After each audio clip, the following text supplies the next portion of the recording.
ಅಯ್ಯೋ ಪಾಪ ಅಂದರೆ 6 ತಿಂಗಳ ಪಾಪ ನಮಗೆ ಬಂದು ಸುತ್ಕೊಳ್ಳುತ್ತೆ. ನೀವೇನಾದರೂ ಇನ್ನೊಬ್ಬರಿಗೆ ಅಯ್ಯೋ ಅಂತ ನೋಡಿದರೆ ನಿಮ್ಮ ಲೈಫಲ್ಲಿ ಅವರು ನಿಮಗೆ ಕಷ್ಟ ಕೊಟ್ಟಿದ್ದಾರಾ ಇಲ್ವಾ ನೀವು ಚೆಕ್ ಮಾಡಿ. ಹಾಗೆ ನಾವು ಕೈಂಡ್ನೆಸ್ ಇರಬೇಕು ಅಂದರೆ ಎಷ್ಟು ಮಾತ್ರ ಲಿಮಿಟ್ ಕೈಂಡ್ನೆಸ್ ಇರಬೇಕು ಅನ್ನೋದನ್ನು ಈ ವಿಡಿಯೋನಲ್ಲಿ ನಿಮಗೆ ಗೊತ್ತಾಗುತ್ತೆ. ಎಲ್ಲಿಡಬೇಕು ಅಲ್ಲೇ ಇಡಬೇಕು. ಯಾವ ವಸ್ತುನ ತುಂಬ ಚೆನ್ನಾಗಿದೆ ಅಂತ ಹೇಳಿ ಚಪ್ಪಲಿನ ತಗೊಂಡು ತಲೆ ಮೇಲೆ ಇಟ್ಕೋಬಾರ್ದು. ಹಾಗೆಯೇ ಲೈಫ್ನು ಅಷ್ಟೇ, ಪ್ರೀತಿ ಮಾಡಬೇಕು, ಆದರೆ ಎಷ್ಟು ಮಾಡಬೇಕು, ಫಸ್ಟ್ ನಿಮ್ಮನ್ನು ನೀವು ಜಾಸ್ತಿ ಪ್ರೀತಿ ಮಾಡ್ಕೋಬೇಕು. ಸೆಲ್ಫ್ ಲವ್ ತುಂಬ ತುಂಬ ಇಂಪಾರ್ಟೆಂಟ್ ಅಂತ ಇಲ್ಲಿ ಶ್ರೀಕೃಷ್ಣ ಇಂಡೈರೆಕ್ಟ್ ಆಗಲ್ಲ ಡೈರೆಕ್ಟ್ ಆಗಿ ಹೇಳ್ತಾ ಇದ್ದಾನೆ.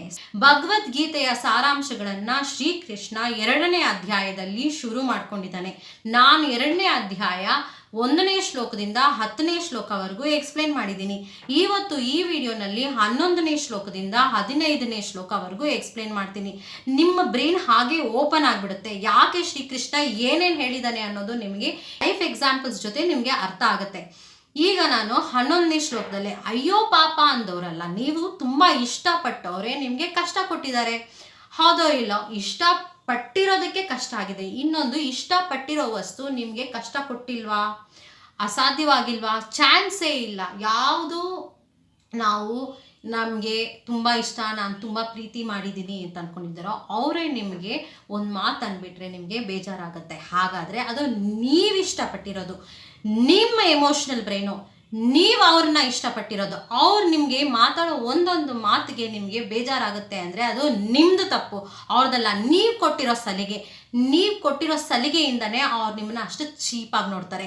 ಇನ್ನೊಂದು, ಹಾಸ್ಪಿಟಲ್ಗಳಲ್ಲಿ ನೀವು ಲೈಫ್ ಎಕ್ಸಾಂಪಲ್ ಹೇಳ್ತೀನಿ. ನಿಮ್ಗೇನಾದರೂ ಫ್ರೀ ಇದ್ದರೆ, ಇವತ್ತು ರಜಾ ಇದ್ದರೆ, ನೀವು ಮೊಬೈಲ್ ತೊಗೊಂಡು ನೀವು ಕೂತ್ಕೊಂಡು ಸ್ಕ್ರಾಲ್ ಮಾಡಬೇಡಿ. ಹೋಗಿ ನೀವು ಹಾಸ್ಪಿಟ್ಲಲ್ಲಿ 2 ತಿಂಗಳು ನಾನು ಹಾಸ್ಪಿಟ್ಲಲ್ಲಿ ಇದ್ದು ಒಂದೊಂದು ದಿನನೂ ನಾನು ಒಂದೊಂದು ಪಾಠ ಕಲ್ತ್ಬಿಟ್ಟು ಬಂದಿದ್ದೀನಿ. ಯಾರನ್ನು ತುಂಬ ಇಷ್ಟಪಟ್ಟಿರೋ, ಇನ್ನೂ ಇಷ್ಟಪಡ್ತಾ ಇದ್ದಾರೋ ಅವರೇ ಅಲ್ಲಿ ಕಷ್ಟಪಡ್ತಾ ಇರೋದು. ಯಾರು ಅಹಂಕಾರ ಪಟ್ಟಿದ್ದಾರೋ, ದುರಹಂಕಾರ ಪಟ್ಟಿದ್ದಾರೋ ಅವರೆಲ್ಲ ಆರಾಮಾಗಿ ಬೆಡ್ ಮೇಲೆ ಮಲಗಿದ್ದಾರೆ, ಪೇಷಂಟ್ ಆಗಿ ಮಲಗಿದ್ದಾರೆ. ಏನಾದರೂ ಆಗಿರಲಿ, ಮನುಷ್ಯ ಏನಾಗ್ತಾನೆ, ಚೆನ್ನಾಗಿರೋ ಮನುಷ್ಯ ಹೆಂಗಾಗೋಗ್ತಾನೆ, ಹಾಗೆ ಆ ಮನುಷ್ಯನ ಇಟ್ಕೊಂಡಿರೋದಕ್ಕೆ, ತುಂಬ ಪ್ರೀತಿ ಮಾಡ್ತಾ ಇರೋದಕ್ಕೆ ಇವ್ರೇನಾಗ್ತಾ ಇದ್ದಾರೆ, ಇವ್ರು ಏನು ಆಗ್ತಾರೆ ಅನ್ನೋದನ್ನೆಲ್ಲ ನೀವು ನೋಡ್ತೀರಾ. ತುಂಬ ಇಷ್ಟಪಟ್ಟಿರೋಕ್ಕೆ ನೀವೇ ಹಳ್ಳದಲ್ಲಿ ಬೀಳ್ತೀರಾ. ಹಾಗೆ ಸುಖ ಕೊಟ್ಟಿರೋ ಯಾವುದೇ ವಸ್ತುವಾಗಿ ದುಃಖ ಕೊಡಲ್ಲ ಅನ್ನೋದು ಇಲ್ಲ. ಅರ್ಥ ಆಯ್ತಾ? ಅದು ಶ್ರೀಕೃಷ್ಣ ಆಲ್ರೆಡಿ ಹೇಳಿದ್ದಾನೆ.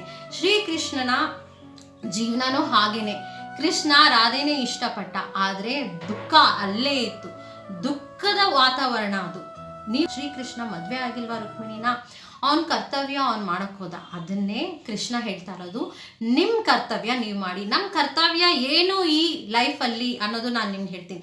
ನೀವು ಓದಬೇಕಾ, ಆ ಕಾನ್ಸಂಟ್ರೇಷನ್ ನಿಮ್ಮ ಮೇಲೆ ನೀವು ಇಡಿ. ನೀವು ಇನ್ನೊಬ್ಬರಿಗೆ ಅಯ್ಯೋ ಪಾಪ ಅಂತ ನೋಡಿ ಅವ್ರಿಗೆ ಟೈಮ್ ವೇಸ್ಟ್ ಮಾಡಿ ಅವ್ರಿಗೆ ಗಿಫ್ಟ್ಗಳೆಲ್ಲ ಕೊಟ್ಟು, ಇಲ್ಲ ಅಯ್ಯೋ ಪಾಪ ಅಂತ ನೋಡೋ ಯಾವುದೇ ಆಗಿರಲಿ, ಏನೇ ಆಗಿರಲಿ, ನೀವು ದಾನ ಮಾಡಬೇಕಾ, ಹಾಗಾದರೆ ಎಲ್ಲಿ ಹೋಗಿ ದಾನ ಮಾಡಬೇಕು, ಯಾರಿಗಿಲ್ಲ ಅವ್ರಿಗೆ ಹೋಗಿ ದಾನ ಮಾಡಬೇಕು. ದಾನ ಮಾಡೋದು ಮಾಡ್ತೀರಾ, ಇನ್ನೊಂದು ಹೆಲ್ಪ್ ಮಾಡೋದು ಮಾಡ್ತೀರಾ. ನೀವು ಅನಲೈಸ್ ಮಾಡಬೇಕು, ಇವರು ನನಗೆ ಹೆಲ್ಪ್ ಮಾಡಿದಾರಾ ಇಲ್ವಾ, ಓಕೆ ಇವರು ಯಾವತ್ತಾದರೂ ಮಾತಾಡೋವಾಗ ಹೆಲ್ಪ್ ಮಾಡಿದ್ದಾರೆ ಅಂತ ತಿಳ್ಕೊಂಡಿದ್ದೀರಾ, ಬೇರೆಯವ್ರಿಗೆ, ಅವ್ರಿಗೆ ಹೆಲ್ಪ್ ಮಾಡಿರೋರಿಗೆ ಹೆಲ್ಪ್ ಮಾಡಿದಾರಾ ಇಲ್ವಾ ಅನ್ನೋದೆಲ್ಲ ನೀವು ತಿಳ್ಕೊಬೇಕು. ಇನ್ನೊಂದು, ರಿಯಲ್ ಆಗಿ ಪ್ಯೂರ್ ಆಗಿ ನಿಮಗೆ ಫ್ರೆಂಡ್ಶಿಪ್ ಇದ್ದರೆ, ರಿಯಲ್ ಆಗಿ ನಿಮ್ಮನ್ನು ಅವ್ರ ಮನಸ್ಸಿನಲ್ಲಿ ನೀವಿದ್ದರೆ 100% ನಿಮ್ಮ ಕಷ್ಟಕ್ಕೆ ಅವರು ಆಗೇ ಆಗ್ತಾರೆ. ನೀವು ಕಷ್ಟಕ್ಕಾಗಿದ್ದರೆ, ಇಲ್ಲ ನೀವು ಕಷ್ಟಕ್ಕಾಗಿಲ್ಲ ಅಂದರೆ ಅವ್ರು ಆಗಿದ್ದರೆ ಅವ್ರ ಮನಸ್ಸಲ್ಲಿ ನೀವು ಹೆಲ್ಪ್ ಮಾಡ್ತಾ ಇದ್ದೀರಾ, ಹೆಲ್ಪ್ ಮಾಡ್ತೀರಾ ಅನ್ನೋದು ಅವ್ರ ಮನಸ್ಸಿನಲ್ಲಿ ಇರುತ್ತೆ, ಅದಕ್ಕೆ ಹೆಲ್ಪ್ ಮಾಡ್ತಾರೆ. ಇನ್ನೊಂದು, ಹೆಲ್ಪ್ ಮಾಡೋದು, ಹೆಲ್ಪ್ ಮಾಡದೇ ಇರೋದು ಎಲ್ಲನೂ ನಿಮಗೆ ನೀವು ಹೆಲ್ಪ್ ಮಾಡ್ಕೋಬೇಕು. ಅದೇ ನಾನು ಹೇಳ್ತಾ ಇರೋದು. ಈ ಕೃಷ್ಣ ಭಗವದ್ಗೀತೆಯಲ್ಲಿ ಹೇಳ್ತಾ ಇರೋದು ಅರ್ಜುನನಿಗೆ, ನೀನು ಅಯ್ಯೋ ಪಾಪ ಅಂತ ನೋಡದೆ ದುರ್ಯೋಧನ್ಗೆ ಅವ್ರಿಗೆಲ್ಲಾನು ಲಾಸ್ಟ್ಗೆ ಅವರು ಇಂದ್ರಪ್ರಸ್ಥ ಒಂದೇ ಒಂದು ಜಾಗ ಕೊಟ್ಟರು.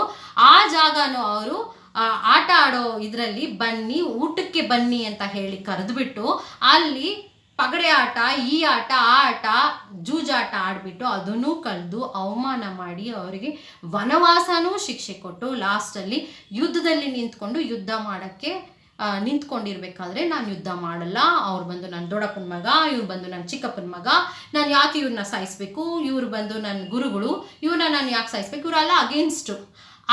ಹಾಗಾದರೆ ಇವ್ರಿಗೇನು ತಪ್ಪು ಮಾಡಿಲ್ವಾ? ಹಾಗಾದರೆ ನೀನೇ ಬಲಿ ಆಗ್ತಾ ಇರಬೇಕಾ? ಯಾವಾಗಲೂ ನೀನೇ ಬಲಿ ಆಗ್ತಾ ಇರಬೇಕಾ? ನೀನು ಇಷ್ಟಪಟ್ಟಿರೋದಕ್ಕೆ ನಿನ್ನ ಎಮೋಷ್ನಲ್ ಬ್ರೈನ್ ವರ್ಕ್ ಆಗಿರೋದಕ್ಕೆ, ನಿನ್ನ ಎಮೋಷ್ನಲ್ ಬ್ರೈನ್ ಆ್ಯಕ್ಟಿವೇಟ್ ಆಗಿರೋದಕ್ಕೆ, ನೀನು ಅಯ್ಯೋ ಪಾಪ ಅಂತ ನೋಡಿರೋದಕ್ಕೆ, ನೀನು ನಿನ್ನೊಳಗಡೆ ಪ್ರೀತಿನ ಹುಕ್ಕಿಸ್ಕೊಂಡಿರೋದಕ್ಕೆ ಅದು ನೀನೇ ಕಾರಣ. ಅವರು ನಿನಗೆ ಚುಚ್ತಾರೆ ಅಂದರೆ, ಒಂದು ಹೂವು ಅಂತ ನೀವು ನೋಡಿದ್ರೆ ಮುಳ್ಳು ಇದ್ದೇ ಇರುತ್ತೆ, ಹೂವು ಹತ್ರ ಚುಚ್ಚುತ್ತೆ. ಹಾಗೆಯೇ ನಾನು ಹೇಳ್ತಾ ಇರೋದು ಶ್ರೀಕೃಷ್ಣ ಲೈಫ್ ಎಕ್ಸಾಂಪಲ್ನ ಕೊಟ್ಟು ಹೇಳ್ತಾ ಇದ್ದಾನೆ. ಆದರೆ ನಾವು ಭಗವದ್ಗೀತೆನ ಸರಿಯಾಗಿ ಅರ್ಥ ಮಾಡ್ಕೊಂಡಿಲ್ಲ. ಇವತ್ತು ನಾನು 11ನೇ ಶ್ಲೋಕದಿಂದ 15ನೇ ಶ್ಲೋಕದವರೆಗೂ ವಿವರವಾಗಿ ನಾನು ನಿಮಗೆ ಹೇಳ್ತೀನಿ. ನೀವೇನಾದರೂ ಇನ್ನೂ ಫೋಕಸ್ ಮಾಡಿಲ್ಲ ನಿಮ್ಮ ಲೈಫಲ್ಲಿ, ಇನ್ನೂ ನೀವು ಸಾಧನೆ ಮಾಡಬೇಕಾಗಿರೋದು ಸಾಧನೆ ಮಾಡಿಲ್ಲ ಅಂದರೆ ಇಲ್ಲಿ ನೀವು ಮೋಸ ಹೋಗ್ತಾ ಇದ್ದೀರಾ. ನಾವು ಏನು ಅರ್ಥ ಮಾಡ್ಕೋಬೇಕು ಲೈಫ್ನ ಅನ್ನೋದನ್ನು ಈ ವಿಡಿಯೋ ನಿಮಗೆ 100ಗೆ 100% ತಿಳಿಸ್ಕೊಡುತ್ತೆ. ತಪ್ಪದಿರಾ ಇಡೀ ವಿಡಿಯೋನ ವಾಚ್ ಮಾಡಿ. 11ನೇ ಶ್ಲೋಕದಲ್ಲಿ, ಯಾರಿಗೆ ಶೋಕಿಸುತ್ತಿರುವೆಯೋ ಅವರು ಶೋಕಿಸೋದಕ್ಕೆ ಯೋಗ್ಯರಲ್ಲ. ಯಾರಿಗೆ ನೀನು ಅಯ್ಯೋ ಅಂತ ಅಳ್ತಾ ಇದೆಯೋ ಅವರು ನಿನಗೆ ಅಳಬೇಕಾಗಿರೋ ವ್ಯಕ್ತಿ ಅಲ್ಲ. ಅವ್ರಿಗೆ ನೀನು ಅಳಬೇಕಾಗೇ ಇಲ್ಲ. ಯಾಕಂದರೆ ನಿನ್ನ ಹೆಂಡತಿ ನಿರ್ವಸ್ತ್ರ ಮಾಡೋಕ್ಕೆ ಅಲ್ಲಿ ಇದ್ದಾಗ ನೀನು ಏನು ಮಾಡ್ತಾ ಇದ್ದೆ, ಅಲ್ಲಿ ಜನನೂ ಅಷ್ಟೇ ಕಣ್ಬಿಟ್ಕೊಂಡು ನೋಡ್ತಾ ಇದ್ರು. ಅರ್ಥ ಆಯ್ತಾ? ಅಲ್ಲಿ ಜೂಜಾಟದಲ್ಲಿ ನಿನ್ನ ಹೆಂಡತಿನೇ ಅವ್ರು ಅಡ ಇಟ್ಟಿದ್ದು. ನೀನು ಶೋಕಿಸೋಕೆ ಅಂಥವ್ರನ್ನ ಅಂಥವ್ರಿಗೋಸ್ಕರ ನೀನು ಯಾಕೆ ಶೋಕಿಸ್ತಾ ಇದೆಯಾ ಅಂತ ಕೇಳ್ತಾ ಇದ್ದಾನೆ. ಅಂದರೆ ನಿಮಗೆ ಕಷ್ಟ ಕೊಡೋರಂಥವ್ರಿಗೆ ನೀವು ಯಾಕೆ ಶೋಕಿಸ್ತಾ ಇದ್ದೀರಾ? ಶೋಕಿಸ್ಬೇಕಾಗಿರೋರಿಗೆ ನೀವು ಶೋಕಿಸ್ಬೇಕಾಗಿಲ್ಲ. ಇನ್ನೊಂದು, ಅವರು ರಿಲೇಟಿವ್ಸೇ. ಮಕ್ಕಳೇ ತಂದೆ ತಾಯಿಗೆ ನೋವು ಕೊಡೋದು, ತಂದೆ ತಾಯಿನೇ ಮಕ್ಕಳಿಗೆ ನೋವು ಕೊಡೋದು. ಇವಾಗ ತಂದೆ ತಾಯಿಗೆ ನೀವು ತಿಳಿಸ್ಕೊಡಿ, ನನಗೆ ಈ ಫೀಲ್ಡಲ್ಲಿ ಹೋಗೋಕ್ಕೆ ಇಷ್ಟ ಇಲ್ಲ, ನನ್ನ ಪ್ಯಾಷನ್ ಈ ಫೀಲ್ಡಲ್ಲಿದೆ, ನೀವು ಈ ಫೀಲ್ಡಲ್ಲಿ ಹೋಗು ಅಂತಂದರೆ ನಾನು ಆ ಫೀಲ್ಡಲ್ಲಿ ಸರಿಯಾಗಿರೋದಿಲ್ಲ, ನಾನು ಇಂಜಿನಿಯರ್ ಆಗೋಕ್ಕಾಗಲ್ಲ, ಡಾಕ್ಟ್ರ್ ಆಗೋಕ್ಕಾಗಲ್ಲ. ಯಾಕಂದರೆ ನಾನು ಡಾಕ್ಟ್ರ್ ಆಗೋ ಪ್ಯಾಷನ್ ನನಗಿಲ್ಲ. ನನಗೆ ಯಾವ ಪ್ಯಾಷನ್ ಇದೆಯೋ ಅದನ್ನು ನೀವು ಎಕ್ಸ್ಪ್ಲೇನ್ ಮಾಡಿ. ಅವ್ರಿಗೆ ಆ ಕಾಲದಲ್ಲಿ ದುಡ್ಡು ಸಂಪಾದನೆ ಮಾಡೋದಕ್ಕೆ ಇಷ್ಟಿಷ್ಟು ಗೌರ್ಮೆಂಟ್ ಕೆಲಸದಲ್ಲಿ ಹೋಗಿ ಸೇರ್ಕೋಬೇಕು, ಆರಾಮಾಗಿರಬೇಕು, ಆವಾಗ ನಡೀತಿತ್ತು. ಇವಾಗ ಗೌರ್ಮೆಂಟ್ ಕೆಲಸಗಳು ಸಿಗೋದೇ ಕಷ್ಟ. ಸಿಕ್ಕಿದ್ರು ಗೌರ್ಮೆಂಟ್ ಜಾಬಲ್ಲಿರೋರು ಇದಾಗಿರೋದೆ, ಅಂದರೆ ಬೆಳಗ್ಗೆಯಿಂದ ಸಂಜೆವರೆಗೂ ಪ್ರೊಡಕ್ಟಿವ್ನೆಸ್ ಇರೋದಿಲ್ಲ, ಕ್ರಿಯೇಟಿವಿಟಿ ಇರೋದಿಲ್ಲ. ಅವ್ರ ಪಾಡ್ಗೆ ಅವ್ರು ಬರ್ತಾರೆ, ಕೆಲಸ ಮಾಡ್ತಾರೆ, ಅವ್ರ ಬಗ್ಗೆ ಇವ್ರ ಬಗ್ಗೆ ಗೊತ್ತಿರುತ್ತೆ. ಆದರೆ ರಿಯಾಲಿಟಿ ಬೇರೆ ಬೇರೆ ದೇಶ ಸುತ್ತೋದು ಎಲ್ಲನೂ ನೀವು ನಿಮಗೆ ಬೇಕಾಗಿರೋ ಪ್ಯಾಷನ್ನ ನೀವು ಮಾಡಿದ್ರೆ ಮಾತ್ರ ನಿಮಗೆ ಸಿಗುತ್ತೆ. ಹಾಗೆ ನೀವು ತಿಳಿಸ್ಕೊಡ್ಬೇಕು, ಒಂದೊಂದನ್ನು ನೀಟಾಗಿ ಅರ್ಥ ಮಾಡಿಸ್ಬೇಕು. ನನಗೆ ಇದು ಅಂತ ನೋವು ತಿನ್ನೋದಲ್ಲ. ಅವ್ರಿಗೋಸ್ಕರ ಸರಿ ಆಯಿತು, ನೀವು ಡಾಕ್ಟ್ರ್ ಆಗಿಬಿಟ್ರಿ. ನೀವು ಡಾಕ್ಟ್ರ್ ಆಗಿಬಿಟ್ಟು ನಿಜವಾಗ್ಲೂ ಬೇರೆಯವ್ರನ್ನ ಒಳ್ಳೇದು ಮಾಡ್ತಾ ಇದ್ದೀರಾ? ನಿಮಗೆ ಡಾಕ್ಟ್ರ್ ಆಗೋಕ್ಕೆ ಇಷ್ಟ ಇಲ್ಲ ಅಂದರೆ ನೀವು ಡಾಕ್ಟ್ರ್ ಆಗಿಬಿಟ್ರೆ ಒಳ್ಳೆ ಡಾಕ್ಟ್ರ್ ಆಗ್ತೀರಾ? ಚಾನ್ಸೇ ಇಲ್ಲ. ಇಂಜಿನಿಯರ್ ಆಗಿಬಿಟ್ರೆ ಒಳ್ಳೆ ಇಂಜಿನಿಯರ್ ಆಗ್ತೀರಾ? ಇಲ್ಲ.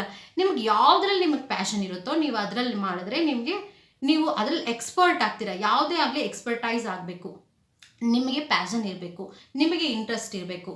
ಆವಾಗ ಮಾತ್ರನೇ. ಸಂಗೀತ ಕಲ್ತಿದ್ದಾರೆ ಅಂದರೆ ನನಗಿಷ್ಟ, ಅದಕ್ಕೆ ನಾನು ಸಂಗೀತ ಕಲ್ತಿದ್ದೀನಿ. ನನಗೆ ಫೋರ್ಸ್ ಮಾಡಿದ್ರು ಸಂಗೀತ ಕಲಿಯೋಕ್ಕೆ, ಅದಕ್ಕೆ ನಾನು ಸಂಗೀತ ಬೇಡ, ನೀನು ಡ್ಯಾನ್ಸ್ ಆಡಬೇಕು ಅಂದರೆ ಡ್ಯಾನ್ಸ್ಗೆ ಹೋಗು, ಸಂಗೀತ ಕಲಿಬೇಕು ಅಂದರೆ ಸಂಗೀತನೇ ಕಲಿ. ನಿಮ್ಮ ಪ್ಯಾರೆಂಟ್ಸ್ಗೆ ನೀನು ಇವಾಗ ಓಪನ್ ಮಾಡಿ ಹೇಳ್ಬೋದು ಇದು ಥರ ಇದೆ ಅಂತ. ಈ ಕಾಲ 2026 ಎಲ್ಲರೂ ಅರ್ಥ ಮಾಡ್ಕೊಳ್ಳುವಂಥ ಪರಿಸ್ಥಿತಿ ಇದೆ. ಸೊ ನಿಮ್ಮನ್ನು ನೀವು ಇಷ್ಟಪಡ್ತಾ ಇದ್ದೀರಾ, ನೀವು ಅವ್ರನ್ನ ಗೌರವಿಸ್ತಾ ಇದ್ದೀರಾ ಅಂತ ಹೇಳಿ ನೀವು ಹಳ್ಳದಲ್ಲಿ ಬೀಳೋದಲ್ಲ. ಅಂದರೆ ದುರ್ಯೋಧನನಿಗೆ ಆಗಲಿ ಅರ್ಜುನನಿಗೆ ಆಗಲಿ ಹೇಳ್ಕೊಟ್ಟಂತಹ ಗುರುಗಳು ಯಾರಿದ್ರೋ ಆ ಗುರುಗಳನ್ನ ನೋಡಿ ಅಳ್ತಾ ಇರಬೇಕಾದ್ರೆ ನಾನು ಈ ಗುರುಗಳನ್ನ ನಾನು ಸಾಯಿಸ್ಬೇಕಾ, ನಮ್ಮ ಭೀಷ್ಮ ಪಿತಾಮಹನ ನಾನು ಸಾಯಿಸ್ಬೇಕಾ ಅಂತ ಹೇಳಬೇಕಾದ್ರೆ ನೀನು ಅವ್ರು ಯಾವ ಕಡೆ ಇದ್ದಾರೆ, ರಾಂಗ್ ಯಾರು ಮಾಡ್ತಾ ಇದ್ದಾರೋ, ತಪ್ಪು ಯಾರೋ ಆ ಕಡೆ ಇದ್ದಾರೆ. ಹೆಣ್ಮಕ್ಳಿಗೆ ಗೌರವ ಕೊಡದೇ ಇರೋ ಕಡೆ ಇದ್ದಾರೆ, ಅಲ್ಲಿ ಗೌರವ ಕೊಟ್ಟಿದ್ದಾರಾ? ಹೋಗ್ಲಿ. ಅಂಥವರು ರಾಜ್ಯ ಆಡಿದ್ರೆ ಯಾರು ಹೆಣ್ಮಕ್ಳಿಗೆ ಗೌರವ ಕೊಡಲ್ವೋ, ಯಾರು ವ್ಯಾಲ್ಯೂಸ್ ಒಂದು ಮನುಷ್ಯನಿಗೆ ಒಂದು ವ್ಯಾಲ್ಯೂ ಅನ್ನೋದು ತುಂಬ ಮುಖ್ಯ. ನಿನಗೆ ಯಾರು ವ್ಯಾಲ್ಯೂ ಕೊಟ್ಟಿಲ್ವೋ ಅವ್ರಿಗೆ ವ್ಯಾಲ್ಯೂ ಕೊಡಬೇಡ ಅನ್ನೋದೇ ಕೃಷ್ಣ ಇಲ್ಲಿ ಭಗವದ್ಗೀತೆಯಲ್ಲಿ ಮೇಯ್ನಾಗಿ ಹೇಳ್ತಾ ಇರೋದು. ಇಲ್ಲಿ ಬರೀ ಮಹಾಭಾರತದ್ದು ಮಾತ್ರ ನಡೀತಾ ಇಲ್ಲ, ನಿಮ್ಮ ಲೈಫ್ ಎಕ್ಸಾಂಪಲ್ಸ್ನ ತಗೊಂಡು ನಿಮ್ಮ ಲೈಫ್ಗೆ ಅಂತ ಇಲ್ಲಿ ಶ್ರೀಕೃಷ್ಣ ಹೇಳ್ತಾ ಇದ್ದಾನೆ. ಹಾಗೆ ಎಲ್ಲ ಗೊತ್ತಿರೋ ಹಾಗೆ ಪಂಡಿತರಂತೆ ಮಾತಾಡಬೇಡ, ಎಲ್ಲ ಗೊತ್ತಿರೋ ಹಾಗೆ ಪಂಡಿತರಂತೆ ಮಾತಾಡಬೇಡ. ಯಾರಿಗೆ ನೀನು ಅಳಬೇಕಾಗಿಲ್ವೋ ಅವ್ರಿಗೆ ಅಳ್ತಾ ಇದೆಯಾ, ಯಾರಿಗೆ ನೀನು ಅಳಬೇಕೋ ಅವ್ರಿಗೆ ನೀನು ಅಳ್ತಾ ಇಲ್ಲ. ಆ ರೀತಿ ಇದೆಲ್ಲ ನಿನಗೆಲ್ಲ ಗೊತ್ತಿರೋ ಹಾಗೆ ನೀನು ಮಾತಾಡ್ತಾ ಇದೆಯಲ್ಲ ಅಂತ ಹೇಳಿ 11ನೇ ಶ್ಲೋಕದಲ್ಲಿ ಹೇಳ್ತಾನೆ. ಇನ್ನೊಂದು 11ನೇ ಶ್ಲೋಕದಲ್ಲಿ ಲಾಸ್ಟಲ್ಲಿ ಎಂಡ್ ಮಾಡೋದು ಏನಂದರೆ, ಎಷ್ಟೋ ಪ್ರಾಣಿ ಹೋಗಿದೆ ಅವರಿಗಾಗಿ ಮತ್ತು ಎಷ್ಟೋ ಪ್ರಾಣಿ ಹೋಗಿಲ್ಲ ಅವ್ರಿಗಾಗೂ ಶೋಕಿಸ್ತಾ ಇದ್ದೀನಿ. ಎಷ್ಟೋ ಪ್ರಾಣಗಳು ಅಲ್ಲಿ ಸತ್ತೋಗ್ತಾ ಇದ್ದಾರೆ, ಅಂದರೆ ಸತ್ತೋಗಿದೆ ಆಲ್ರೆಡಿ. ನಮ್ಮ ಹಿಂದೆ ಬಂದವರು ಮಹಾತ್ಮ ಗಾಂಧಿ, ನೆಹರು ಇವರೆಲ್ಲ ನಮ್ಮ ಹಿಂದೆ ಬಂದವರು. ನಾವು ಅವರಿದ್ದಾಗ ನಾವು ಹುಟ್ಟಿರಲಿಲ್ಲ, ಕರೆಕ್ಟಾ? ಸ್ವತಂತ್ರ ಬಂದಾಗ ನಾವಿನ್ನೂ ಹುಟ್ಟಿರಲಿಲ್ಲ. ಆದರೆ ಹಿಂದೆ ಈ ರಾಜರು ಯಾರ್ಯಾರಿದ್ರು ಅವರು ಇದ್ದಾಗ್ಲೂ ನಾವು ಹುಟ್ಟಿರಲಿಲ್ಲ. ಆದರೆ ಹಿಂದೆ ಬಂದವ್ರಿಗೂ ನಾವು ಶೋಕಿಸ್ಕೊಂಡು ಕೂತಿದ್ದೀವಿ. ಮುಂದೆ ನಾವು ಇರ್ತೀವಿ ಅನ್ನೋದು ಗೊತ್ತಿದೆ. ಯಾರು ಇರ್ತಾರೋ ಅವ್ರಿಗೋಸ್ಕರನೂ ನಾವು ಶೋಕಿಸ್ಕೊಂಡು ಕೂತೀವಿ. ಮತ್ತು ನಾವು ಹಿಂದೆ ಇರಲಿಲ್ಲ, ಮುಂದೆ ನಾವು ಇರ್ತೀವಿ ಅನ್ನೋದು ಗೊತ್ತಿಲ್ಲ. ಮತ್ತು ಯಾಕೆ ಅಳ್ಕೊಂಡು ಕೂತಿರ್ಬೇಕು ಅಂದರೆ, ಎಕ್ಸ್ಪ್ಲನೇಷನ್, ರಿಯಲ್ ಲೈಫ್ ಎಕ್ಸ್ಪ್ಲನೇಷನ್ ಹೇಗಿದೆ ಅಂದರೆ, ಒಂದು ಎಲೆ ಅಪಿಯರ್ ಆಗುತ್ತೆ, ಅಂದರೆ ಒಂದು ಮರದಲ್ಲಿ ಒಂದು ಎಲೆ ಅಪಿಯರ್ ಆಗುತ್ತೆ, ಅದು ಚಿಗುರಿಯಿಂದ ಅಪಿಯರ್ ಆಗುತ್ತೆ, ಮತ್ತೆ ಅದು ಒಣಗೋಗುತ್ತೆ. ಅರ್ಥ ಆಯ್ತಾ? ಒಣಗೋಗಿ ಅದು ಕೆಳಗಡೆ ಉದುರುತ್ತೆ. ಈಗ ಅದೇ ಎಲೆ ಉದುರೋಗೋದು ನಿಜ ಅಲ್ವಾ? ಅದು ಅಪಿಯರ್ ಆಗೋದು ನಿಜ. ಹಾಗೆಯೇ ಆ ಕಾಲದಲ್ಲಿ ಯಾರು ಹುಟ್ಟಿದ್ರೋ ಅವರು ಸತ್ತೋದ್ರು, ಅಂದರೆ ಅಪಿಯರ್ ಆದರೂ ಹೊರಟೋದ್ರು. ನೀವು ಅಪಿಯರ್ ಆದರೆ ನೀವು ಹೊರಟೋಗ್ತೀರಾ ಅಂದಮೇಲೆ ಮುಂದಕ್ಕೆ ನೀವು ಇರ್ತೀರಾ ಅನ್ನೋದು ಇಲ್ಲ. ನೀವು ಇರ್ತೀರಾ ಹಾಗಾದರೆ? ಇಲ್ಲ. ಹಾಗಾದರೆ ನಾವೇ ಅವರು ಅನ್ನೋದು ಇಲ್ಲ. ಹೌದು, ಇನ್ನೊಂದು ಥರನೂ ನೋಡಿದ್ರೆ, ಮರ, ನಾಯಿ ಸತ್ತೋಗುತ್ತೆ, ಅದೇನಾಗುತ್ತೆ, ಅಲ್ಲೊಂದು ಬೀಜ ಬೆಳೆದಿದ್ರೆ ಆ ಭೂಮಿ ಮೇಲೆ ಆ ಗೊಬ್ಬರ ಎಲ್ಲನೂ ಆ ಮರ ಆಗೋಗುತ್ತೆ. ಆ ಮರದಲ್ಲಿರೋ ಹಣ್ಣುಗಳು ಮತ್ತೆ ಬೀಜ ಆಗಿ ಬೀಳುತ್ತೆ, ಮತ್ತೆ ಬೀಜ ಆಗಿ ಹಣ್ಣಾಗುತ್ತೆ. ಹೀಗೆ ಪ್ರಾಣಿ, ಮರ ಎಲ್ಲ ಈ ಯೂನಿವರ್ಸಲ್ ಎಲ್ಲನೂ ರೊಟೇಷನಲ್ ಆಗಿ ಒಂದೇ ಅನ್ನೋದನ್ನ, ಅಂದರೆ ನೀವೇ ಇರ್ಬೋದು, ಅಂದರೆ ನಮ್ಮ ಆತ್ಮನೇ ನಾವೇ ಮತ್ತೆ ಇನ್ನೊಂದು ಫಾರ್ಮಲ್ಲಿ ಹುಟ್ಟಬಹುದು ಅನ್ನೋದನ್ನ ಶ್ರೀಕೃಷ್ಣ ಹೇಳ್ತಾ ಇದ್ದಾನೆ. ನಾವು ಹುಟ್ಟಿಲ್ದೇ ಇರ್ಬೋದು, ಹುಟ್ಟಿರ್ಬೋದು, ಇಲ್ಲ ಹುಟ್ಟಿ ಸತ್ತಿರೋರ್ಗೆ ನೀನು ಶೋಕಿಸ್ತಾ ಇದೆಯಾ ಅಂದರೆ ಸತ್ತಿರೋರ್ಗೂ ಶೋಕಿಸ್ತಾ ಇದೆಯಾ, ಇವಾಗ ಸಾಯ್ಬೇಕಾಗಿರೋರ್ಗೂ ಶೋಕಿಸ್ತಾ ಇದೆಯಾ. ಸಾಯಿಲ್ಲ ಅನ್ನೋದು, ಅವ್ರು ಬದುಕ್ತಾರೆ ಅನ್ನೋದು ನಿನಗೆ ಗೊತ್ತಿಲ್ಲ, ಅವ್ರು ಸತ್ತೋಗ್ತಾರೆ ಅನ್ನೋದು ನಿನಗೆ ಗೊತ್ತಿಲ್ಲ, ಅವ್ರಿಗೂ ಶೋಕಿಸ್ತಾ ಇದೆಯಾ ಅಂತ ಹೇಳಿ ಕೃಷ್ಣ ಅರ್ಜುನನಿಗೆ ಬೈತಾ ಇದೆ. ಯಾವುದೋ ಹಿಂದೆ ಕಾಲದಲ್ಲಿ ಇರಲಿಲ್ಲ ನೀನು, ಮತ್ತೆ ಇವಾಗ ಇರೋರಿಗೆ ಮುಂದೇನೂ ನೀನು ಅನ್ನೋದಿಲ್ಲ, ನೀನು ಇರ್ತೀಯಾ ಅನ್ನೋದು ಇಲ್ಲ. ಅಂದರೆ ನೀನು ಇರಲಿಲ್ಲ, ಹಾಗೆ ಮುಂದೆ ನೀನು ಇರ್ತೀಯಾ ಅನ್ನೋದು ನಿನಗೆ ಗೊತ್ತಿಲ್ಲ, ಮತ್ತೆ ಯಾಕೆ ನೀನು ಅಳ್ತಾ ಇದೆಯಾ? ಪ್ರೆಸೆಂಟ್ ಬಗ್ಗೆ ಮಾತಾಡೋಣ. ನಾನು ಆಲ್ರೆಡಿ ನಿಮಗೆ ಪ್ರೆಸೆಂಟ್ ಬಗ್ಗೆ ಎಲ್ಲ ಮಾಯೆ, ನೀವೇ ಅಂದ್ಕೊಳ್ಳಿ. ನಾನು ಹೇಳೋದು, ನಿಮ್ಮ ಆ್ಯನ್ಸಿಸ್ಟರ್ಸ್ ನಿಮ್ಮ ಜೊತೆ, ಅಂದರೆ ನಿಮ್ಮ ತಂದೆ, ನಿಮ್ಮ ತಾತ, ತಾಯಿ ಯಾರಾದರೂ ಇದ್ದರೆ, ಯಾರಾದರೂ ತೀರ್ಕೊಂಡಿದ್ರೆ ಇವಾಗ ಅವ್ರು ನಿಮ್ಮ ಜೊತೆ ಇದ್ದಾರಾ? ಇಲ್ಲ. ಹಾಗೆ ಅವ್ರು ಇಲ್ಲ ಅನ್ನೋದು ಇಲ್ಲ, ಅವರು ನಿಮ್ಮ ಫಾರ್ಮಲ್ಲಿದ್ದಾರೆ. ಅವ್ರ ಒಂದು ಚೇತನ ಶಕ್ತಿ ನಿಮ್ಮಲ್ಲಿದೆ. ಅಂದರೆ ನೀವು ಬದುಕಿದ್ದೀರಾ ಅಂದರೆ ಅವ್ರದ್ದು ಒಂದು ಬೀಜನ ನಿಮ್ಮಲ್ಲಿ ಹಾಕಿದರೆ ಬದುಕಿದ್ದಾರೆ ಅಂತ ಅರ್ಥ. ಇನ್ನೊಂದು, ಅವರು ಇಲ್ಲ ಅನ್ನೋದು ನಿಜ, ಅವರು ಅಪಿಯರ್ ಆದರೂ ಡಿಸಪಿಯರ್ ಆಗಿದ್ರು ಅನ್ನೋದು ನಿಜ. ಹಾಗೆ ಇದಾರೇ ಇಲ್ಲ ಅನ್ನೋದು ನಿಜ. ಅದು ನೀನು ಅದೆಲ್ಲ ತಿಳ್ಕೊಂಡು ನೀನು ಮಾತಾಡ್ತಾ ಇದೆಯಾ? ಎಲ್ಲ ತಿಳ್ಕೊಂಡಿರೋ ಥರ ಮಾತಾಡ್ತಾ ಇದೆಯಲ್ಲ. ಮಗುವಾಗಿ ಹುಟ್ಟಿದಾಗ ನಿಮ್ಮ ಶರೀರ ಡಿಫ್ರೆಂಟ್ ಆಗಿರುತ್ತೆ. ನೀವು ಯೌವನದಲ್ಲಿದ್ದಾಗ ನಿಮ್ಮ ಶರೀರ ಡಿಫ್ರೆಂಟ್ ಆಗಿರುತ್ತೆ, ಮತ್ತು ನಿಮ್ಮ ವೆಯ್ಟ್ ಡಿಫ್ರೆಂಟ್ ಆಗಿರುತ್ತೆ, ನಿಮ್ಮ ಲುಕ್ಸು ಡಿಫ್ರೆಂಟ್ ಆಗಿರುತ್ತೆ. ನೀವು ವಯಸ್ಸಾದಾಗ ನಿಮ್ಮ ದೇಹ ಡಿಫ್ರೆಂಟ್ ಆಗಿರುತ್ತೆ. ಅಂದರೆ ಒಂದೇ ಆತ್ಮ, ಒಂದೇ ಪ್ರಾಣ, ಆದರೆ 3 ತರಹದ ವಿಧವಾದ ಶರೀರವನ್ನು ನಾವು ಹೊಂದ್ತೀವಿ ಅಂತ. ಇಲ್ಲ ಒಂದೇ ಶರೀರ ಇಲ್ಲ ರೀ, ಹಾಸ್ಪಿಟ್ಲಲ್ಲಿ ಇದ್ದು ನಾನು ಬಂದಿದ್ದೀನಿ, ಅದಕ್ಕೆ ಹೇಳ್ತಾ ಇದ್ದೀನಿ. ನೀವು ಹೋಗಿ ರೋಗಿಗಳನ್ನ ನೋಡಿ, ಹೇಗಿದ್ದಿದ್ದ ಮನುಷ್ಯರು ಹೇಗಾಗ್ಬಿಟ್ಟಿರ್ತಾರೆ. ಸೊ ಅವರೇನಾ ಅಂತ ಕಂಡುಹಿಡಿಯೋಕ್ಕೂ ಆಗಲ್ಲ, ಅಂಥ ಪರಿಸ್ಥಿತಿಗಳು ಬಂದಿರುತ್ತೆ. ತುಂಬ ಚೆನ್ನಾಗಿ ಚಿಕ್ಸು ಚೆನ್ನಾಗಿರೋರು ಎಲ್ಲ ಕಪ್ಪಗಾಗಿ ಒಣಗೋಗ್ಬಿಟ್ಟಿರ್ತಾರೆ ಅಂತ. ಅಂದರೆ ಅವರೇ ತಾನೇ, ಅವರು ಹುಟ್ಟಿದಾಗ ಹೇಗಿದ್ರು, ಯೌವನದಲ್ಲಿ ಹೇಗಿದ್ರು, ಮತ್ತು ವೃದ್ಧಾವಸ್ಥೆಯಲ್ಲಿ ಹೇಗಿರ್ತಾರೆ. ಈಗ ಚೆನ್ನಾಗಿರೋ ಮನುಷ್ಯ ಇನ್ನು ಸ್ವಲ್ಪತ್ತಿಗೆ ಚೆನ್ನಾಗಿರೋದಿಲ್ಲ, ಅಂದರೆ ಅವನ ಶರೀರ ಬದಲಾಗ್ತಾ ಇರುತ್ತೆ. ಹಾಗೆಯೇ ಇಲ್ಲಿ ಹೇಳ್ತಾ ಇರೋದು, ಆತ್ಮ ಒಂದೇ, ಜೀವಾತ್ಮ ಒಂದೇ, ಆದರೆ ಶರೀರ ಬಟ್ಟೆಗಳ ಹಾಗೆ ಡಿಫ್ರೆಂಟ್. ನಾವು ಬಟ್ಟೆ ಬದಲಾಯಿಸೋ ಹಾಗೆ ಡಿಫ್ರೆಂಟ್ ಆಗಿ ನಾವು ಬದಲಾಗ್ತೀವಿ ಅನ್ನೋದನ್ನ ಹೇಳ್ತಾ ಇದ್ದಾನೆ. ಅದನ್ನು ನೀವು ಸಹಿಸ್ಕೋಬೇಕು ಅಂತ 13ನೇ ಶ್ಲೋಕದಲ್ಲಿ ಲಾಸ್ಟಲ್ಲಿ ಏನು ಹೇಳ್ತಾನೆ, ಅರ್ಜುನ ಅವುಗಳನ್ನು ನೀನು ಸಹಿಸು. ಕರೆಕ್ಟು, ಅಂದರೆ ನೀನು ಅಂಡರ್ಗೋ ಮಾಡ್ತಾ ಇದೆಯಾ ಚೇಂಜಸ್ಸು. ಅಂದರೆ ನಿನ್ನ ಜೀವನದಲ್ಲಿ ಸ್ಟಾರ್ಟಿಂಗ್ ನೀವು ಹೇಗಿದ್ರಿ, ನೀವು ಬದಲಾದ್ರಿ, ನೀವು ಬದಲಾಗ್ತಾನೇ ಇದ್ದೀರಾ. ಹಾಗಾದರೆ ನೀವು ಒಂದೇ ಥರ ಇಲ್ಲ. ನಾನು ಒಂದೇ ಥರ ಇದ್ದೀನಿ, ನಾನು ಸೇಮ್ ಆಗಿದ್ದೀನಿ. ನೋ, ನೀವು ಅಕ್ವೈರ್ ಮಾಡ್ಕೊತಾ ಇದ್ದೀರಾ. ನಾಲೆಜ್ನ ನಾವು ಇನ್ನಷ್ಟು ಅಕ್ವೈರ್ ಮಾಡ್ಕೊತಾ ಇದ್ದೀವಿ. ಕೆಲವರಂತೂ ನಾಲೆಜ್ನ ಅಕ್ವೈರ್ ಬುದ್ಧಿಹೀನರಾಗ್ತಾ ಇದ್ದಾರೆ, ಬುದ್ಧಿಹೀನರು ಆಗ್ತಾ ಇದ್ದಾರೆ, ನಾಲೆಜ್ನ ಅಕ್ವೈರ್ ಮಾಡ್ಕೊತಾರೆ. ಕೆಲವರು ಮೊಬೈಲ್ ನೋಡಿಕೊಂಡು ಲೈಫ್ನೇ ಹಾಳು ಮಾಡ್ಕೊತಾ ಇದ್ದಾರೆ. ಏನು ತಿಳ್ಕೊಬೇಕು ಅದನ್ನು ತಿಳ್ಕೊತಾ ಇಲ್ಲ, ಅವರಿಗೆ ಬೇಕಾಗಿರುವಂತಹ ವಿಷಯಗಳನ್ನ ಅವರು ತಿಳ್ಕೊತಾ ಇಲ್ಲ ಅನ್ನೋದನ್ನು ಇಲ್ಲಿ ತಿಳಿಸ್ಕೊಡ್ತಾರೆ. ಈ ಸೊಲ್ಯೂಷನ್ ಏನು ಹಾಗಾದರೆ ಇದಕ್ಕೆ ಸೊಲ್ಯೂಷನ್ ಏನು? ನೀವು ಹೇಳ್ತಾ ಇರೋದು ಏನು? ನಾನು ಯಾಕೆ ದುಃಖ ಪಡಬಾರ್ದು, ನಾನು ಯಾಕೆ ಎಮೋಷ್ನಲ್ ಆಗಬಾರ್ದು, ಎಮೋಷ್ನಲ್ ಆಗಿ ಏನು ಪ್ರಯೋಜನ? ನಾನು ಹೇಳ್ತೀನಿ, ಎಮೋಷ್ನಲ್ ಆಗಿ ಏನು ಪ್ರಯೋಜನ? ಅಯ್ಯೋ ಅಂತ ನೋಡಿ ಏನು ಪ್ರಯೋಜನ? ಅವ್ರಿಗೆ ಇದಿಷ್ಟ ಅದಕ್ಕೆ ನಾನು ಮಾಡ್ಕೊಡ್ತೀನಿ. ನಿಮ್ಮ ಟೈಮ್ ವೇಸ್ಟ್ ಮಾಡಿ ನೀವು ಮಾಡ್ಕೊಡ್ತಾ ಇದ್ದೀರಾ. ಅವ್ರನ್ನ ನೀವು ಕಾಪಾಡಬೇಕು ಅಂತ ನಿಮ್ಮ ಟೈಮ್ ವೇಸ್ಟ್ ಮಾಡಿ ನೀವು ಕಾಪಾಡ್ತಾ, ಅವ್ರು ನಿಮ್ಮನ್ನು ಆ ಥರ ನೋಡ್ಕೊಂಡ್ರಾ? ನಿಮಗೆ ಅವರು ವ್ಯಾಲ್ಯೂ ಕೊಟ್ರಾ? ಇಲ್ಲ, ವ್ಯಾಲ್ಯೂ ಕೊಡಲಿಲ್ಲ. ನಿಮ್ಮ ರೆಸ್ಪಾನ್ಸಿಬಿಲಿಟಿ ನೀವು ಮಾಡಿ, ಅಂದರೆ ನಿಮ್ಮ ಕರ್ತವ್ಯ ನೀನು ಮಾಡು. ಇವಾಗ ನೀನು ನಿಂತಿರೋದು ಯುದ್ಧ ಮಾಡೋದಕ್ಕೆ, ಯುದ್ಧ ಮಾಡು. ನೀನು ಯುದ್ಧ ಮಾಡೋದಕ್ಕೆ ಅಂತಲೇ ನೀನು ಶಸ್ತ್ರ ಅಭ್ಯಾಸ ಮಾಡಿರೋದು, ಅಂದರೆ ಡಾಕ್ಟರ್ ಓದಿರೋದು ನೀನು ರೋಗಿಗಳನ್ನ ನೋಡೋದಕ್ಕೇನೆ, ನೀನು ಟೀಚರ್ ಆಗಿ ನೀನು ಟ್ರೈನಿಂಗ್ ಮಾಡಿರೋದು ಟೀಚಿಂಗ್ ಮಾಡೋದಕ್ಕೇನೆ. ಹಾಗೆ ನೀನು ಏನು ಮಾಡಬೇಕು ಅಂತ ಕರ್ತವ್ಯ ಅಂದ್ಕೊಂಡಿದ್ದೀನಿ, ಅಡುಗೆ ಮಾಡಿ ಇನ್ನೊಬ್ಬರಿಗೆ ಅಲ್ಲಿ ನೀನು ಊಟ ಹಾಕಬೇಕು, ಅವ್ರು ತಿನ್ಬಿಟ್ಟು ಹೋಗಬೇಕು ಅಂತ ಅಂದರೆ ಹೋಟ್ಲಲ್ಲಿ ನೀನು ಅಡುಗೆ ಮಾಡೋದಕ್ಕೆ ನೀನು ಆ ವಿದ್ಯೆನ ಕಲ್ತಿದ್ದೆ. ಸೊ ಯಾವುದೇ ಸ್ಕಿಲ್ಸ್ ವಿದ್ಯೆ ಏನೇ ಆಗಿರಲಿ, ನೀವು ಏನು ಕರ್ತವ್ಯ ಮಾಡಬೇಕು ಅಂತ ಅಂದ್ಕೊಂಡಿದ್ರೋ ನೀವು ಅದನ್ನು ಮಾಡಿ. ಒಂದು ತಂದೆಯಾಗಿ ಏನು ಕರ್ತವ್ಯ ಮಾಡಬೇಕು ಅದನ್ನು ಮಾಡಿ, ನಿಮ್ಮ ತಾಯಿಯಾಗಿ ಏನು ಕರ್ತವ್ಯ ಮಾಡಬೇಕು ಅದನ್ನು ಮಾಡಿ. ಹಾಗಂತ ಅವ್ರಿಗೆ ನಿಮ್ಮ ಟೈಮ್ ವೇಸ್ಟ್ ಮಾಡಬೇಡಿ. ಅಯ್ಯೋ ಪಾಪ, ಜಾಸ್ತಿ ಮಮತೆ, ಜಾಸ್ತಿ ಪ್ರೀತಿ, ಇದೆಲ್ಲನೂ ನಿಮಗೆ ಜಾಸ್ತಿ ಮುಳ್ಳಾಗುತ್ತೆ. 100% ಇದೆಲ್ಲನೂ ಮುಳ್ಳಾಗುತ್ತೆ. ನಮಗೆ ಇಷ್ಟವಾಗಿರೋ ವಸ್ತು ನಮಗೆ ಚುಚ್ಚುತ್ತೆ. ನಾವು ಇಷ್ಟಪಟ್ಟಿರೋದು, ಅದು ನಮ್ಮ ತಪ್ಪು. ಅರ್ಥ ಆಯ್ತಾ? ಅವ್ರು ನಮ್ಗೆ ಹೇಳಿಲ್ಲ, ನೀನು ನಿನ್ನ ಲೈಫ್ನ ಹಾಳು ಮಾಡಿ ನನಗೆ ಎಜುಕೇಷನ್ ಕೊಡು, ನಿನ್ನ ಲೈಫ್ನ ಹಾಳು ಮಾಡ್ಕೊಂಡು ನೀನು ಕೆಲ್ಸಕ್ಕೆ ಹೋಗ್ದಿರಾ ನನಗೆ ನೀನು ಪಾಠ ಮಾಡ್ಕೊಂಡು ಮನೇಲಿ ಕೂತ್ಕೋ ಅಂತ ಯಾರೂ ಹೇಳಿಲ್ಲ ರೀ. ದೊಡ್ಡವರಾದ್ಮೇಲೆ ಅವ್ರು ಹೇಳ್ತಾರೆ, ಯಾಕಮ್ಮ ನೀನು ಹೋಗಲಿಲ್ಲ, ಸುಮ್ಮನೆ ಯಾಕೆ ನನ್ನ ಮೇಲೆ ಹಾಕ್ತೀಯ, ನಾನೇನು ಹೇಳಿದ್ನ ನಿಮಗೆ ಕೆಲ್ಸಕ್ಕೆ ಹೋಗಬೇಡ ಅಂತ. ಇವಾಗ ನಾನು ಇದಾದರೆ ನಿನಗೋಸ್ಕರ ನಾನು ಕೆಲ್ಸಕ್ಕೆ ಹೋಗಿಲ್ಲ ಅಂತ ಹೇಳಿ ಅವರೇ ನಿಮಗೆ ರಿವರ್ಸ್ ಕೊಡ್ತಾರೆ. ಅರ್ಥ ಆಯ್ತಾ? ಸೊ ನಿಮ್ಮ ಬಗ್ಗೆ ನೀವು ಯೋಚನೆ ಮಾಡಿ, ನಿನ್ನ ಕರ್ತವ್ಯ ಏನಿದೆ ಅದನ್ನು ನೀನು ಯೋಚನೆ ಮಾಡಿ. ಪ್ರೀತಿ ಮಾಡಿರೋರು ದುಃಖ ಕೊಟ್ಟೇ ಕೊಡ್ತಾರೆ, ಇಷ್ಟಪಟ್ಟಿರೋರು ಮತ್ತೆ ಕಷ್ಟನ ಕೊಟ್ಟೇ ಕೊಡ್ತಾರೆ. ಸೊ ಪ್ರೀತಿ ಜಾಸ್ತಿ ಮಾಡಬಾರ್ದು. ಪ್ರೀತಿ ಮಾಡೋರು ಏನು ಸುಮ್ಮನೆ ಪ್ರೀತಿ ಮಾಡೋದಾ, ಸುಮ್ಮನೆ ಇಷ್ಟಪಡೋದಾ? ನಿಮ್ಗೆ ಗೊತ್ತಿರಬೇಕು, ಹೊಸ ಬಟ್ಟೆ ಹಳೆ ಬಟ್ಟೆ ಹಾಗೆ ಆಗತ್ತೆ.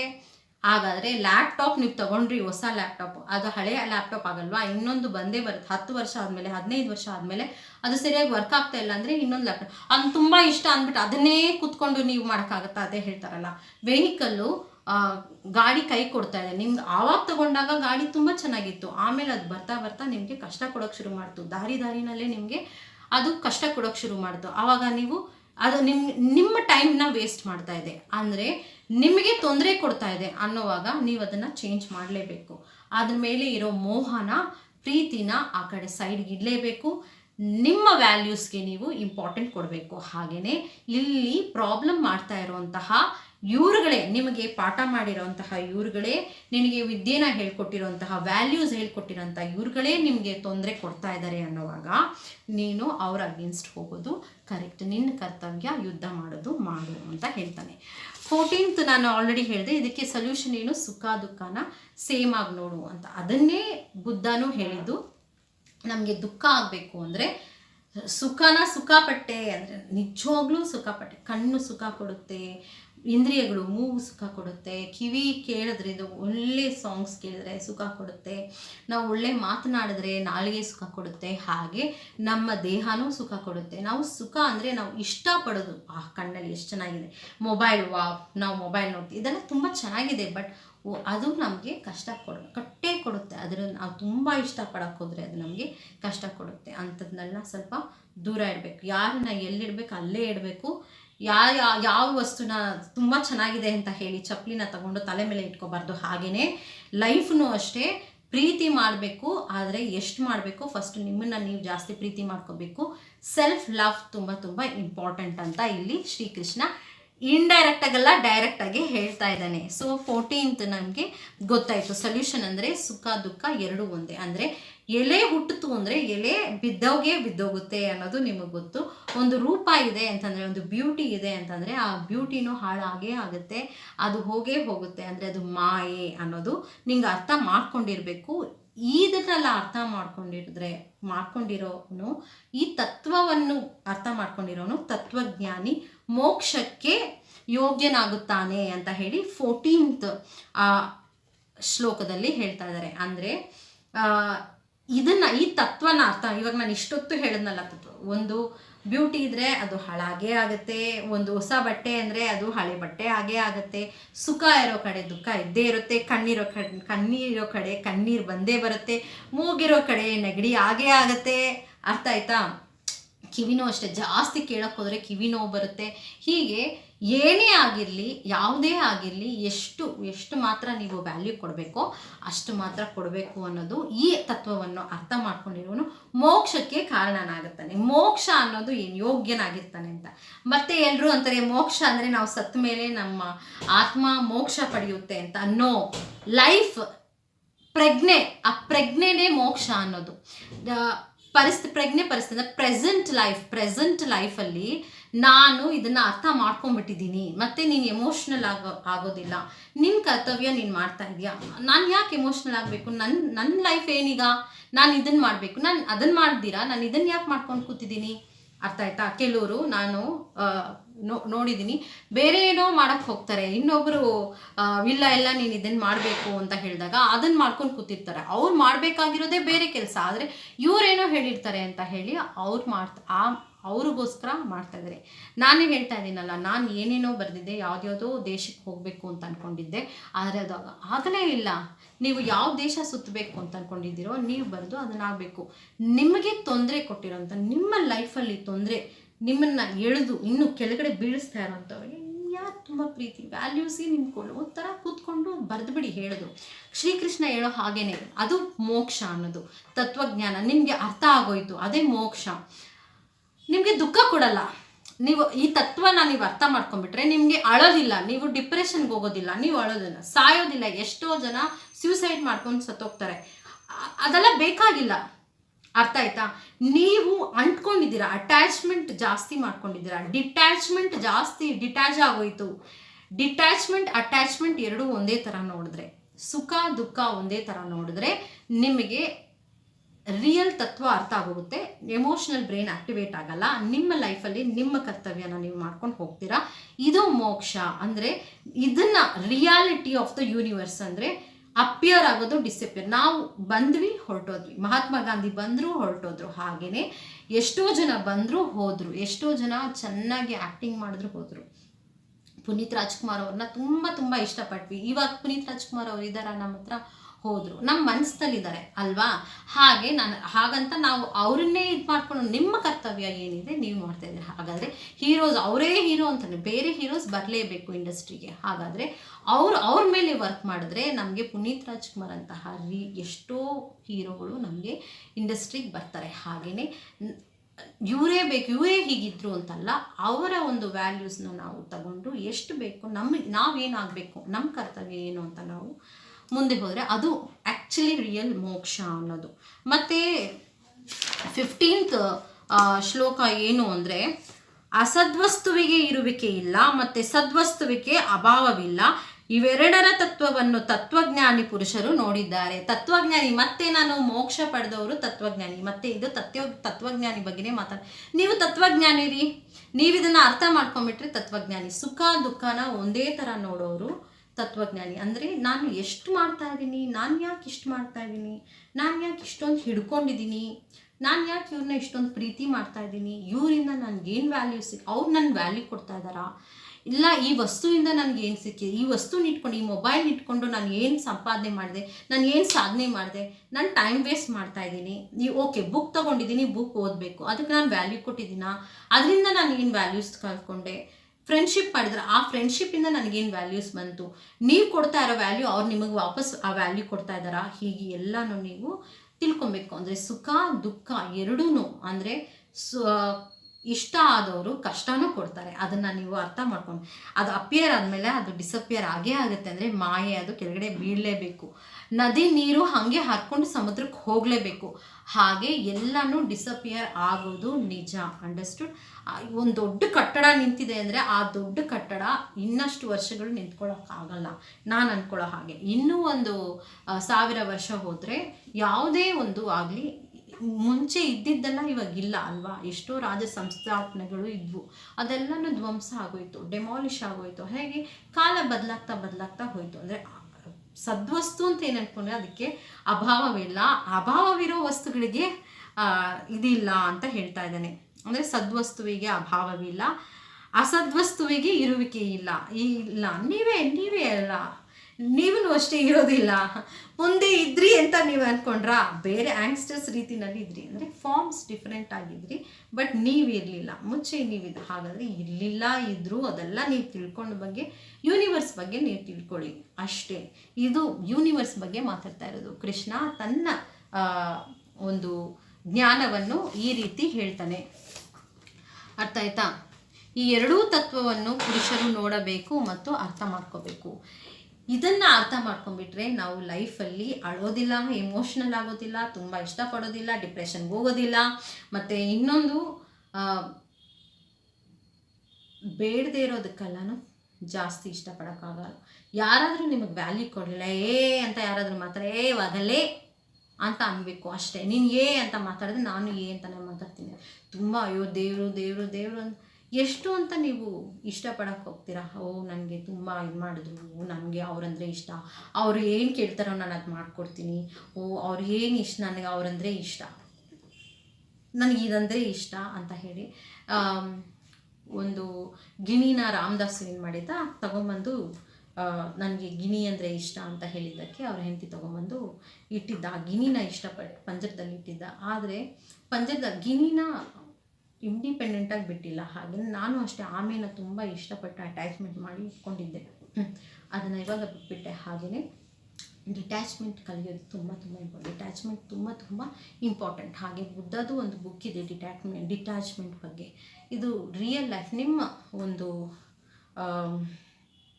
ಕರ್ತವ್ಯ ಏನು, ವ್ಯಾಲ್ಯೂಸ್ ಏನು, ನಿಮ್ಮ ಒಂದು ರೆಸ್ಪಾನ್ಸಿಬಿಲಿಟಿ ಏನು, ಅದನ್ನು ನೀವು ನೋಡಿ ಅಂತ ನೀವು ಮಾಡಬೇಕು. ಯಾರು ನಿಮಗೆ ವ್ಯಾಲ್ಯೂ ಕೊಟ್ಟಿಲ್ವೋ ಅವ್ರಿಗೆ ನೀವು ವ್ಯಾಲ್ಯೂ ಕೊಡಬಾರ್ದು. ಯಾರು ನಿಮಗೆ ಪ್ರೀತಿ ಕೊಟ್ಟಿಲ್ವೋ ಅವ್ರಿಗೆ ನೀವು ಪ್ರೀತಿ ಕೊಡಬಾರ್ದು. ನೀವು ಅವ್ರು ಸ್ವಲ್ಪ ಪ್ರೀತಿ ತೋರಿಸ್ತಾರೆ, ನೀವು ಇಷ್ಟೊಂದು ಪ್ರೀತಿ ತೋರಿಸೋದು ಬೇಕಾಗಿಲ್ಲ. ನನಗನ್ಸೋ ಹಾಗೆ ಲೈಫಲ್ಲಿ ಎಷ್ಟೋ ಬರುತ್ತೆ, ಎಷ್ಟೋ ಹೋಗುತ್ತೆ, ಸುಖ ಇರುತ್ತೆ, ದುಃಖ ಇರುತ್ತೆ. ಹಾಗೆ ಎರಡೂ ಒಂದೇ ಥರ ನೋಡೋಣ ಅಂತ ಹೇಳಿ ಕೃಷ್ಣ ಹೇಳ್ತಾ ಇದ್ದಾರೆ. ನಾವು ದುಃಖ ಪಡೋದಿಲ್ಲ ಅಂತ. ಎಷ್ಟೋ ಜನ ಈ ತತ್ವವನ್ನು ತಿಳ್ಕೊಂಡ್ಬಿಟ್ರೆ ಅವರು ತತ್ವಜ್ಞಾನಿಗಳು, ರಿಯಲ್ ಲೈಫ್ ತತ್ವಜ್ಞಾನಿಗಳು. ಹಾಗೆ ಅವ್ರ ಲೈಫಲ್ಲಿ ಅವರು ಡಿಪ್ರೆಷನ್ ಸ್ಟೇಟ್ಗೆ ಹೋಗೋದಿಲ್ಲ. ಒಂದು 11ನೇ ಶ್ಲೋಕದಿಂದ 15ನೇ ಶ್ಲೋಕವರೆಗೂ ನಾನು ಏನು ಎಕ್ಸ್ಪ್ಲೇನ್ ಮಾಡಿದ್ದೀನಿ, ನಿಮಗೆ ಅದು ಇಷ್ಟ ಆಗಿದ್ದರೆ ಪ್ಲೀಸ್ ಲೈಕ್ ಮಾಡಿ, ಶೇರ್ ಮಾಡಿ, ಹಾಗೆ ಸಬ್ಸ್ಕ್ರೈಬ್ ಮಾಡಿ. ಯಾರಿಗಾದರೂ ಇದನ್ನು ನೀವು ಹೇಳಬೇಕು ಅಂತಿದ್ರೆ ಈ ವಿಡಿಯೋನ ನೀವು ಶೇರ್ ಮಾಡ್ಬೋದು. ಹಾಗೆ ನನ್ನ ಹೆಸರು ರಮಣಿ ಅಂತ. ನಿಮಗೆ ಏನಾದರೂ ಹೇಳಬೇಕು ಅಂತಿದ್ರೆ ನೀವು ಕಮೆಂಟ್ ಬಾಕ್ಸಲ್ಲಿ ಇದ್ರ ಬಗ್ಗೆ ನೀವು ಕಮೆಂಟ್ ಮಾಡ್ಬೋದು. ನೆಗೆಟಿವ್ ಆದರೂ ಕಮೆಂಟ್ ಮಾಡಿ, ಪಾಸಿಟಿವ್ ಆದರೂ ಕಮೆಂಟ್ ಮಾಡಿ. ನನಗೆ ಏನು ಹೇಳಬೇಕು ಅದನ್ನೇ ನಾನು ಹೇಳ್ತೀನಿ. ನಾನು ಅರ್ಥ ಮಾಡ್ಕೊಂಡಿರೋದನ್ನು ನಾನು ಅರ್ಥ ಮಾಡಿಸ್ತಾ ಹೋಗ್ತೀನಿ.